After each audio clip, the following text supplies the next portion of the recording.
Good morning, every student. We are going to start ray optics of class 12th, chapter 9.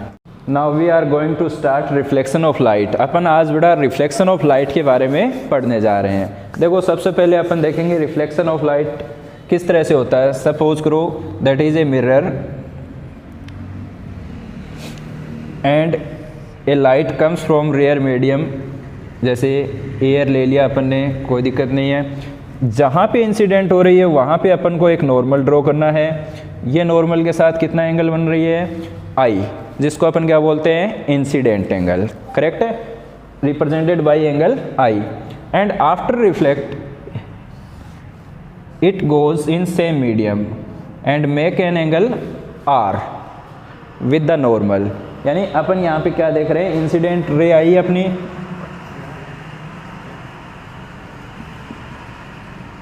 और ये क्या हो गई भी, रिफ्लेक्टेड रे। ठीक है, अपन यहाँ से क्या देखेंगे कि जितना एंगल नॉर्मल इंसिडेंट रे बनाएगी उतना ही एंगल रिफ्लेक्टेड रे यहाँ से वापस बनाएगी। तो अपन यहाँ पे दो चीज़ें देखेंगे।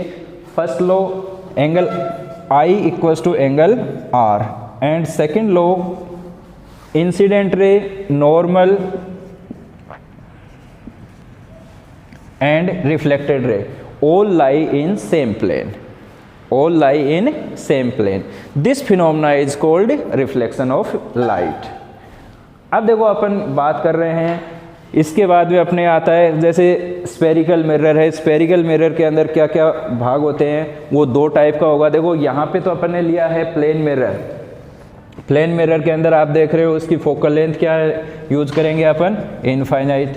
क्यों? क्योंकि यहाँ पे अपन क्या देख रहे हैं, इसकी जो शेप है वो क्या है, एकदम से स्ट्रेट है।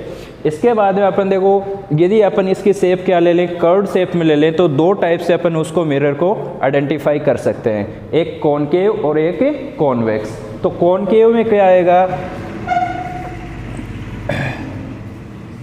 कॉनकेव में क्या आएगा, यदि उसका रिफ्लेक्टेड सरफेस क्या है, इनवर्ड यानी अंदर की साइड में बेंड हुआ है, तो उसको अपन क्या बोलेंगे, कॉनकेव मिरर। और दूसरा अपन देखो कॉन्वेक्स की बात करेंगे तो उसके अंदर क्या आएगा बेटा, रिफ्लेक्टेड सरफेस क्या है, आउटवर्ड है, तो उसको अपन बोलेंगे कॉन्वेक्स।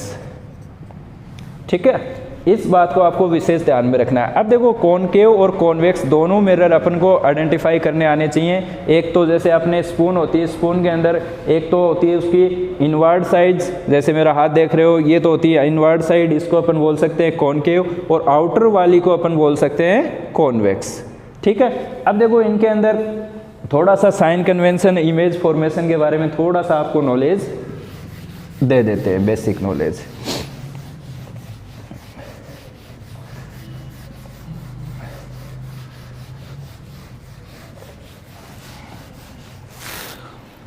देखो सबसे पहले अपन कॉनकेव की बात करते हैं। कॉनकेव के अंदर अपने डायग्राम बना रहे हैं, तो डायग्राम के अंदर ये सबसे पहले इसको पीछे ही साइड में पेंट कर दिया अपन ने। ये जो पॉइंट होता है ये इसका क्या होता है, पोल। ये जो पॉइंट होता है ये क्या होता है, पोल। इसके बाद में इसका ये जो सेंटर का भाग है, जैसे ये पूरा स्फीयर बन रहा है चारों तरफ से कवर होकर, इसको अपन बोलते हैं सेंटर ऑफ कर्वेचर। अब इसके जो मिडल में जो पॉइंट है उसको अपन बोलेंगे फोकस।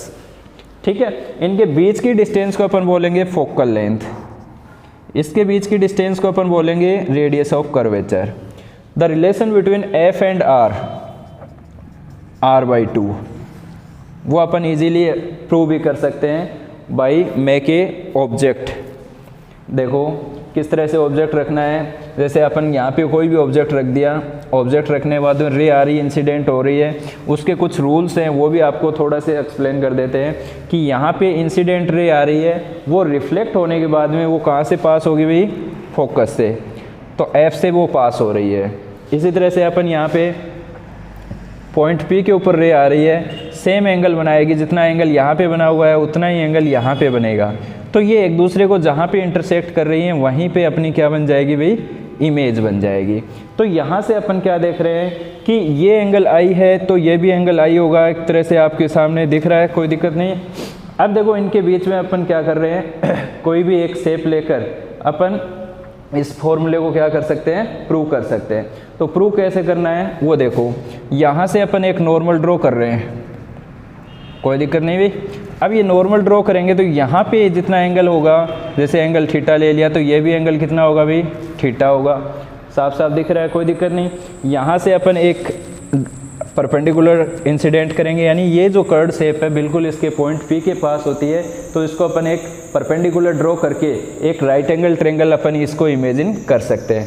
तो इस इमेजिनेशन के आधार पे देखो, ये एंगल आई, ये आपका थीटा एंगल है, तो यहाँ से अपन देखो सेपरेट करते हुए आ रहे हैं, तो ये रे ऐसे आ रही थी, तो ये एंगल कितना बनेगा भाई, 2 थीटा के बराबर होगा कि नहीं होगा, theta plus 2 theta, theta plus theta क्या बन जाएगा आपका 2 थीटा, यहाँ पे एंगल 2 थीटा बन जाएगा, और यहाँ पे एंगल कितना बनेगा, थीटा, क्योंकि ये रे इस तरह से जेड शेप बना रही है।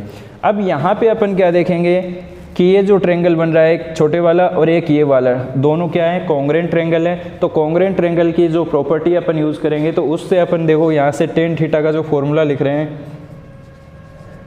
टेन थीटा क्या लिखेंगे, परपेंडिकुलर अपॉन बेस। तो परपेंडिकुलर अपन यहाँ पे सपोज करो m पॉइंट है, तो m p upon p f, ये वैल्यू लिखेंगे, करेक्ट है। इसी तरह से अपन टेन 2 थीटा की बात करें, सॉरी ये 2 थीटा का फॉर्मूला था, यहाँ पे टेन थीटा की बात करेंगे, तो टेन थीटा इक्वल्स टू क्या लिखेंगे, m p upon c p, m p upon c p. तो यहाँ पे एम पी आपको दिख रहा है, और पी एफ को अपन क्या लिख सकते हैं भाई, स्मॉल एफ लिख सकते हैं, और यहाँ पे एम पी आपको दिखाई दे रहा है, इसको अपन क्या लिख सकते हैं भाई, सी पी को अपन क्या लिखेंगे, कैपिटल आर के इक्वल लिखेंगे। यहाँ से अपन इन दोनों को, अपनी प्रॉपर्टी होती है कि टेन थीटा जब छोटा होता है तो अपन उसको थीटा के इक्वल रख लेते हैं, कब, when theta is very low. So we can write 2 theta equals to m p upon f, और इधर देखो थीटा की वैल्यू क्या लिखेंगे, एम पी अपॉन आर।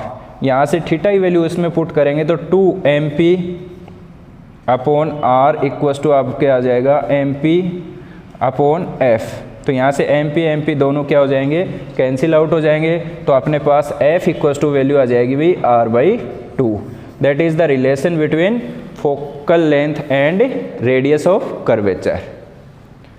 ये आपने देखा कि यहाँ पे अपन ने क्या देखा कि फोकल लेंथ और रेडियस ऑफ कर्वेचर के अंदर जो डायरेक्ट आपको रिलेशन ध्यान में रखना है, f इक्वल्स टू क्या याद रखना है, r/2।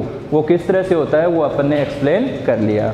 तो इसका बड़ा आप जल्दी से एक स्क्रीनशॉट ले लीजिए, ठीक है। And notes are given at a description box, ठीक है, तो उसको आप ज़रूर चेक कर लेना जाते समय।